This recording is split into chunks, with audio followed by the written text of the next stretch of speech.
the business, right?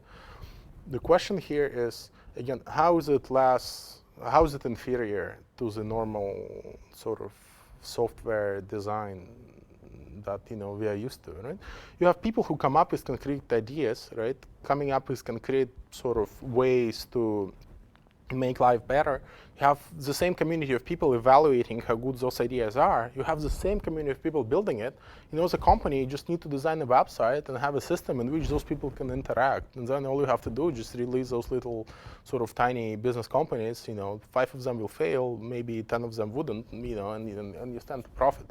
So the idea here is actually, and the challenge here for any company which wants to do that is, how can you create an environment which would empower your users to do it, right? And how would you create a motivation structure and incentive structure that people will actually engage, start designing, and start contributing to your website? Community creates you package. It's much more related to media, particularly now with the rise in citizen journalism and user-generated content, right? What's happening with across many professional American media? What we are saying is emergence of things like that. News to Me, right? The brand new CNN show, which is composed entirely of user-generated content. CNN has a special part on their website which is called iReport, right? And to that iReport you can actually submit whatever news words you've captured on camera or on a video camera, right? And what they do is they now generated a whole program which airs on CNN, composed entirely of those segments. Like CNN doesn't have to do anything, they just have to set up, a little sort of submit window on their website, accept those videos, package them nicely, have nice commercial breaks, have some music and some layout, and that's it. You have an entire program generated by somebody else. Maybe they pay those people.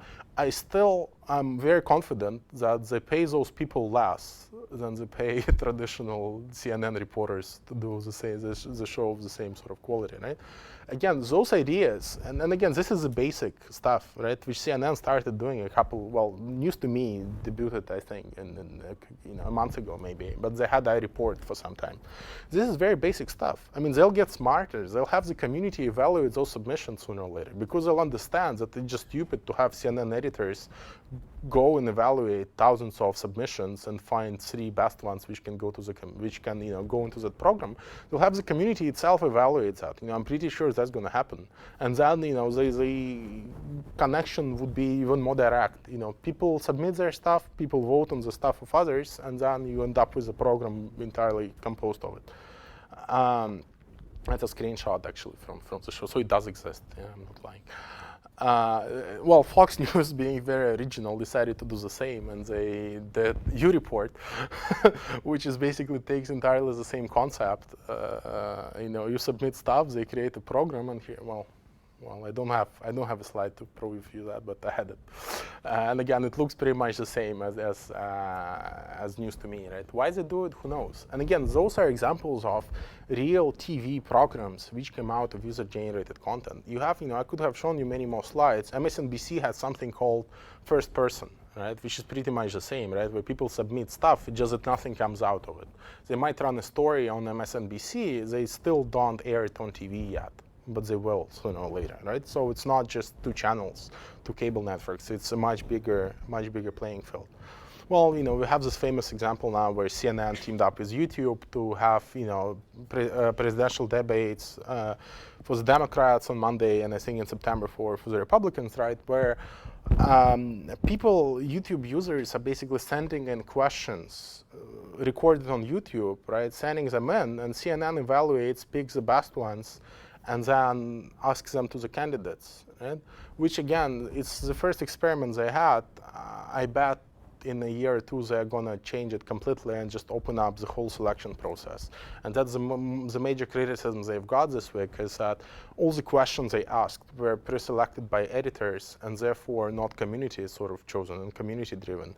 And I'm sure that, maybe even for the September debate, they would open up, because the Republican debate, I think, is happening in September with CNN and YouTube, and they would have the community actually choose the videos and choose the questions, because then it would be the true philosophy of, sort of social web, right? Well, and plenty of citizen journalism websites which build their entire business model on submissions from community, right? Oh My News is a very famous South Korean website which does that.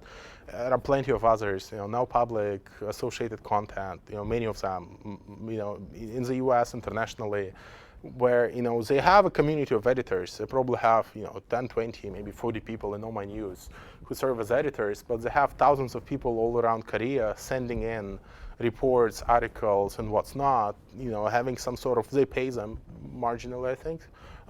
So they have their own community incentives and community sort of motivations inside websites, right? Well, that's just a funny cartoon, which, there's also talk about citizen journalism, it's just very, that's sort of the perspective of the old media, right? I fail to see how filming the cat makes you a citizen journalist, right?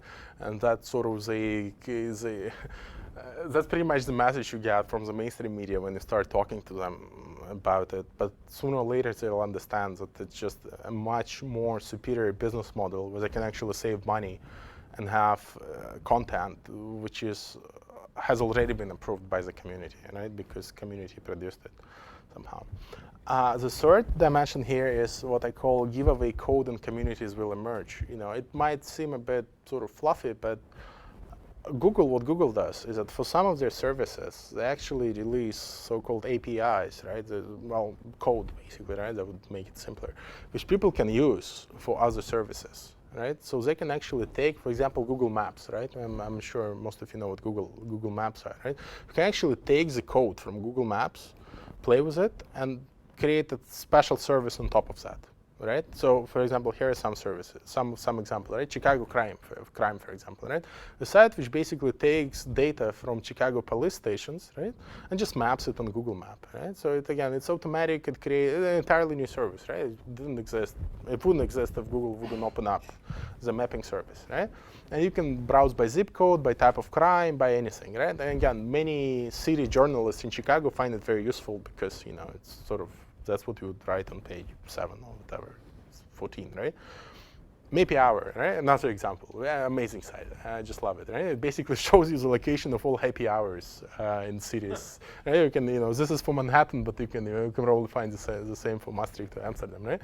Yeah, some of it is user-generated, some of it is not user-generated. It takes the code from Google Maps, map something on it, stuff appears, right? Same with something called Wi-Fi, right? Where they're basically putting free Wi-Fi connections on the map, right? So it takes the code from Google Map, right? Create a new service where if you know that there is a sort of free public available Wi-Fi network in Maastricht, you can actually go and map it.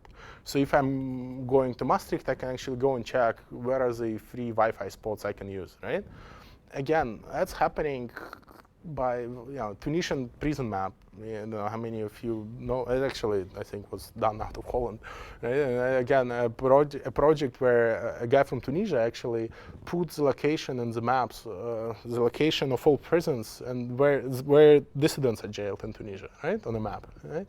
Again, took their code and used it for his message. Right? Why he did it? He had his own motivation, but he did it and sort of created an entirely new way of activism. Right? Now you can put anything. If your government is destroying, in Belarus it's happening, for example, a government wants to destroy some historical parts of a city, of Grodno. Right? So now activists want to use Google Maps to point the sites which the government wants to destroy and demolish. Right? Again, probably that was one of the inspirations for the project. The point I'm trying to make here is that Google is not stupid, as you've obviously found out, right?